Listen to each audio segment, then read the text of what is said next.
So now I have the honour of introducing our second speaker. Dr Ganescan Kichenadasse is a medical oncologist at Flinders Medical Centre and Flinders Private Hospital with a principal interest in the quality use of medicine in cancer care. Dr Kichenadasse recently completed his Masters in Clinical Education at Flinders University. He also holds an academic position in the School of Medicine at the Flinders University. Welcome, Dr Kichenadasse. Thank you, Vanessa, for the invitation. Can I start with how many people have been participant in a clinical research? Show of hands, please. I think I was one. Anyone else? Just two. It doesn't have to be ovarian cancer related, any kind of research. Very few. All right.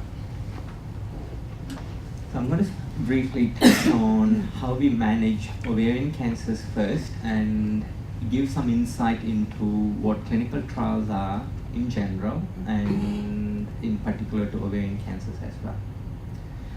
Brief introduction on the statistics.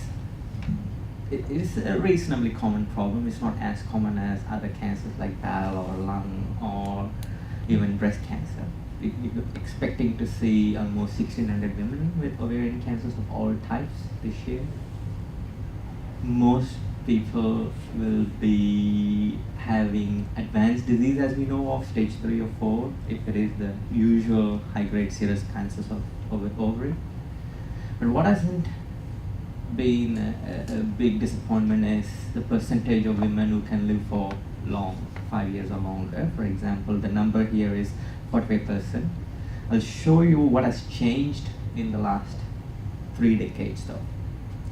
Just 10% increase. What is sad in these statistics is how little progress we've made in comparison to other cancers. There are worse cancers as well, for example, pancreatic cancer or brain tumors, where less than 10% increase has been demonstrated in overall survival of people with such cancers.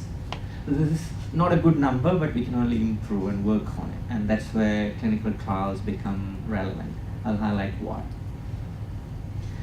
This is a document released by Cancer Australia 3 or 4 years ago to indicate what is the current standard of care in women who have been diagnosed with ovarian cancer, the usual type, which is the high-grade ovarian serous type of ovarian cancer. And there are recommendations based on evidence, and evidence are generated by clinical trials. Right. Anything we do as part of routine medical care, not just in ovarian cancer, but any type of cancer, clinical trial results are very important and they change practice. And these results or these recommendations are based on evidence available at that point of time, all up to 2014. And since then, there are some new developments as well, and I will highlight as we go along. I'm a medical oncologist. I prescribe medications. I don't operate. So this is pertaining to what happens after surgery, and that's where first-line chemotherapy comes in. So one of the recommendations for a stage 1 or stage 2 ovarian cancer, which is early stage, is adjuvant chemotherapy for this type of cancer. Don't have to go into the details. Chemo recommended after surgery for high-grade serous ovarian cancer. And you could see the level of evidence. Level 1 means there is at least one or more well-conducted randomized controlled trial. The interpretation of this phrase is women have been divided into 2 or more groups. One group had standard treatment, other group had the newer intervention, and the trial showed that the newer intervention was better than the existing standard at that point of time.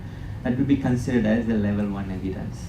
And this is an example of a trial done at that point of time, which established that this is the standard. And the guideline also recommends that those who have very early stage, chemotherapy may not be required. And that's based on the same kind of study, because this trial showed there was no benefit in adding chemotherapy for such an early stage. So this is current practice, and that evolved based on clinical trial results. This is going on to stage 3 ovarian cancer, which is the most commonly diagnosed stage. Surgery first, followed by either intraperitoneal chemotherapy or intravenous chemotherapy. Again, you see level 1 evidence, which is again high level of evidence based on some of the trials listed there. These are first authors in the published papers for those trials. And if you look at the years when they were presented and published, it will give you some insight into how long it has taken for us to reach this level of standard practice. So it's decades of research starting from animals going on to humans and patients struggling through even having standard treatment at that point of time, which included no treatment. And this is just to show how many trials were done to establish that chemotherapy with combination of 2 different medications is the standard of care. And the years, if you go back to the time when they were published, you may even see as early as 1970s. So over 3 decades, 4 decades research culminated in this standard. Here you see the level 2 evidence because there were some conflicting results in this trial. There was no uniform benefit demonstrated based on the type of chemotherapy used. Some were single agent, 1 drug, some were combination of 3 different agents. There was more toxicity when you had 3 or more drugs, or single agent, less toxicity but not as good a benefit. That's why it's level 2 evidence. This again to show moving on from stage 3 disease, can you do preoperative chemotherapy, that's called neoadjuvant chemo, and these are some of the published papers to demonstrate that, and is there any role for targeted agents or biological agents like bevacizumab. So progressively the treatment pattern has evolved from stage 1, stage 2, 4, adding a 3rd drug or staying with combination of 2 drugs alone, and that's how evidence gets generated and becomes standard of care practice as routine clinical recommendations. But we also know that high-grade serous cancers commonly recur, and based on the time it takes to recur from the time of diagnosis, it could, if it comes back within 3 to 6 months, they call it as refractory disease, resistant disease, or it may take longer and they're called as platinum-sensitive disease or platinum refractory disease based on how long it takes from original diagnosis.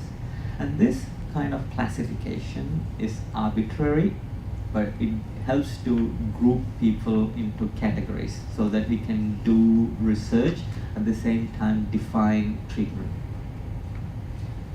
And these are some of the examples. I'm not putting in the published papers which establish as a standard for platinum-sensitive ovarian cancers, and these are some of the names of drugs.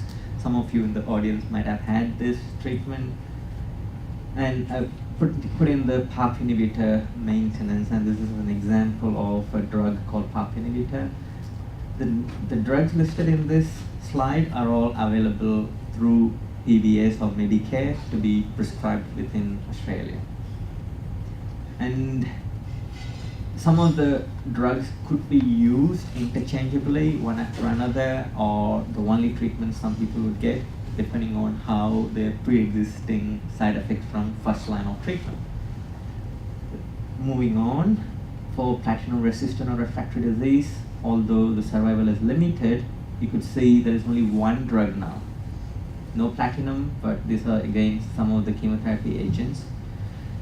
And goals of care in this situation becomes, should we control just symptoms, focusing on quality of life? Could you also look at prolonging survival? So these are all some of the endpoints people would aim for in standard practice as well as in clinical trial situation. I put in participation in clinical trials here, not necessarily in stage 1 setting. Is it a fallacy that I put it here? I'm just indicating that this group of women have poor outcome. That means in order to improve outcomes or accessing novel agents, participation in trials becomes very important. There is a misconception that people have to participate in clinical trials only in advanced late stage situation. You have exhausted all other treatment options. That's not true. I showed you all listed trials in the previous pages. Even for a stage 1 patient, clinical trial participation is strongly recommended because we can only improve the existing outcomes what they have at the moment. I mentioned the phrase clinical trial several times. And finally, I'm defining what is it. World Health Organization classifies clinical trial as any research that prospectively assigns human participants into groups, in one or more groups, to have health-related interventions to evaluate what does it do in terms of outcomes. And the most common important outcome is, am I going to survive this? And how am I going to survive this? Can it be cured? And can I reduce the side effects? These are all some of the outcomes. And clinical trial always involve humans. We don't call animal studies as clinical trial. So these are all some of the important words I've highlighted here.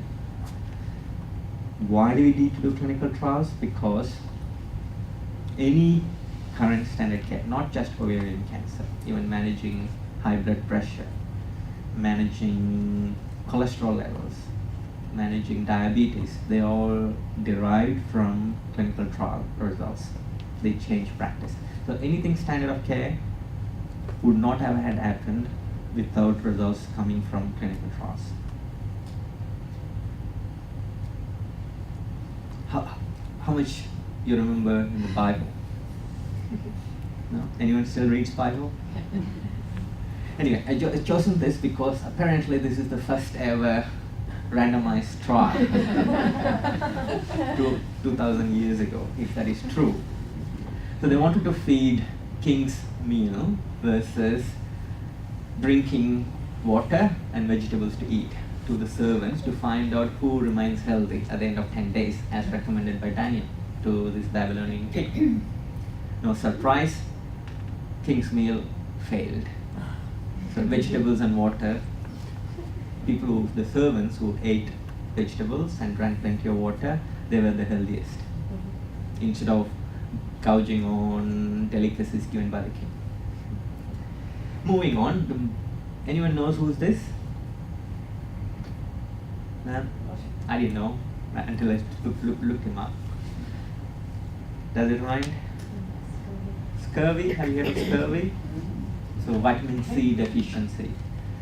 And this was 1753, James Lind. He did a randomized controlled trial. And this is the properly documented human clinical trial. So 12 sailors in HMS Salisbury, all of them had then recognized clinical signs of scurvy, and he gave them 6 different interventions. The control was seawater. That was the only thing available to drink. But they also got nutmeg, lemon and oranges, vinegar, vitriol and cider.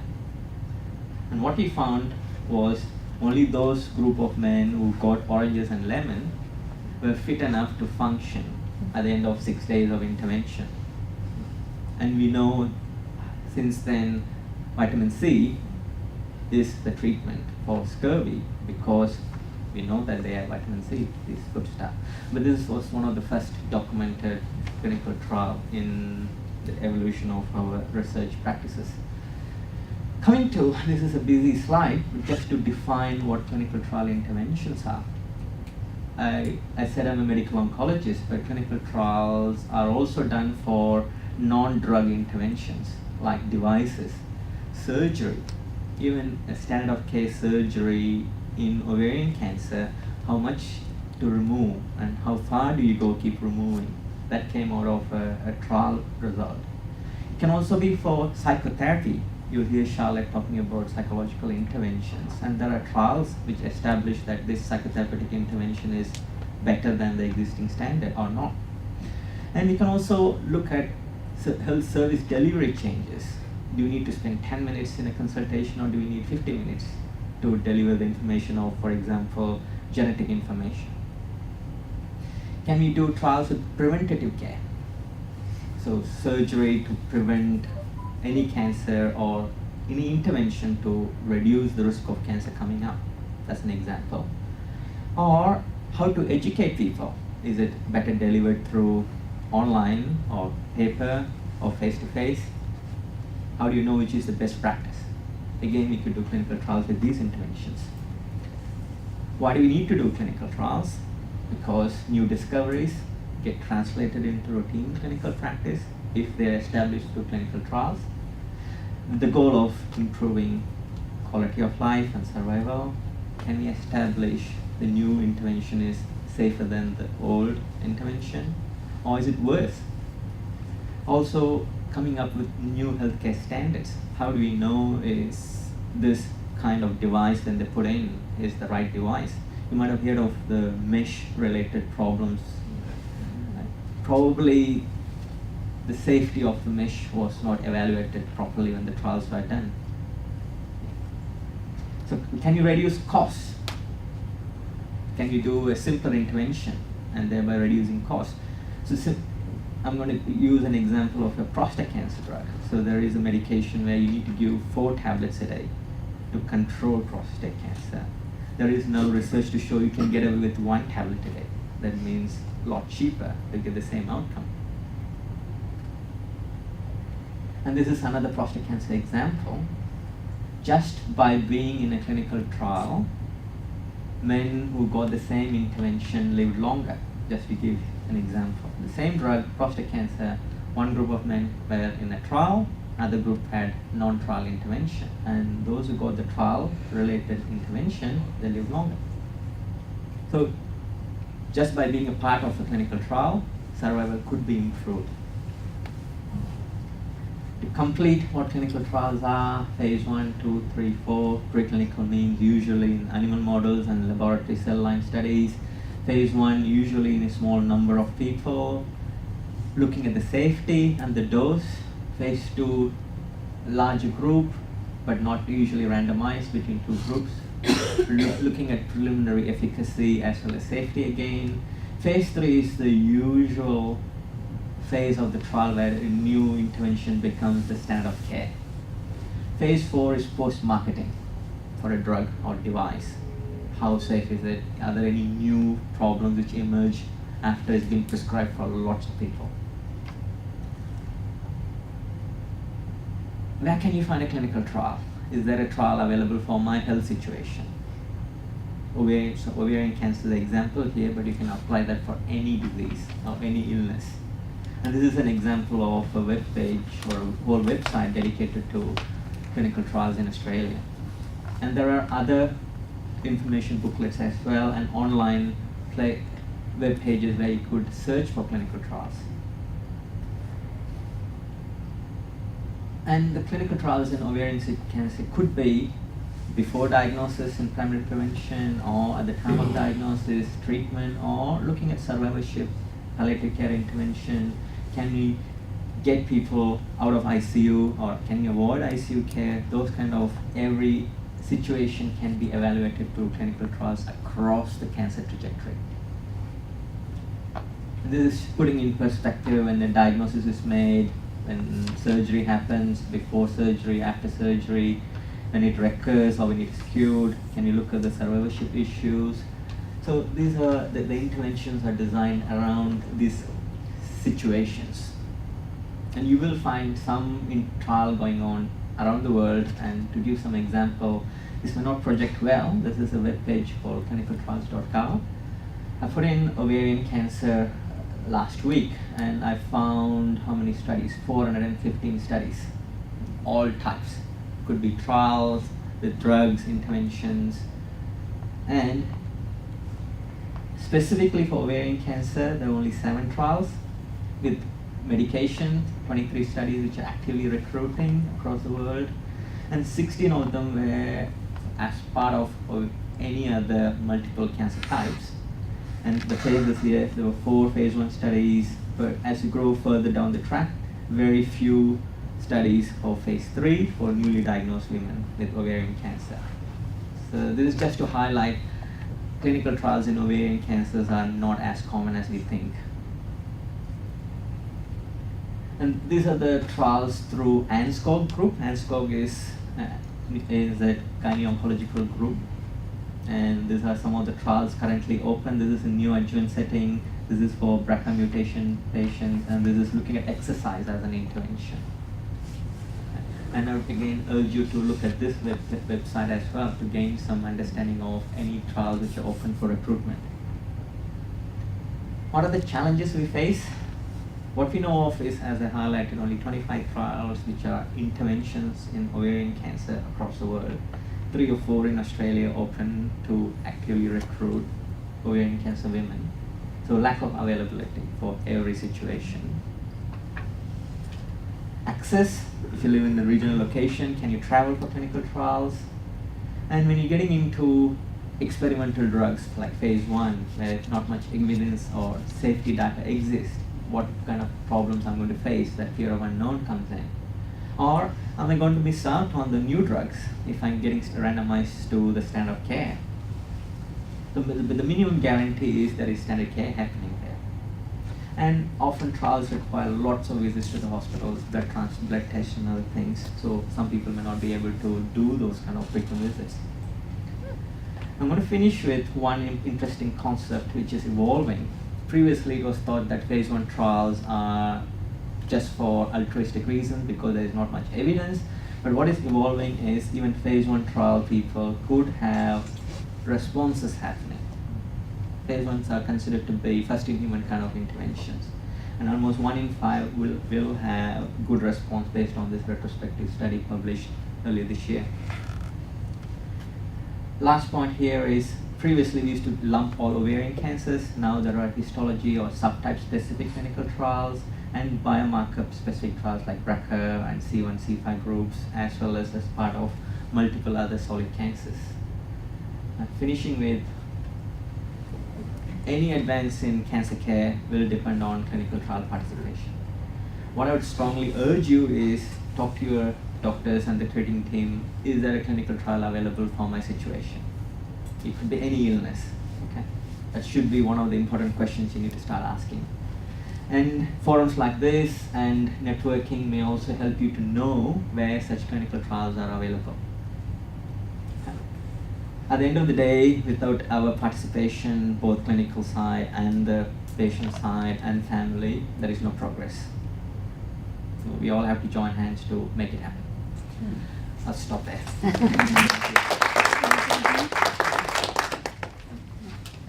Thank you very much, Dr. Kichenadasse, for that valuable presentation. I think we've all got a good understanding of what a clinical trial is, and it's great to hear about some of the work that is going on and also where we can access more information. So thank you very much.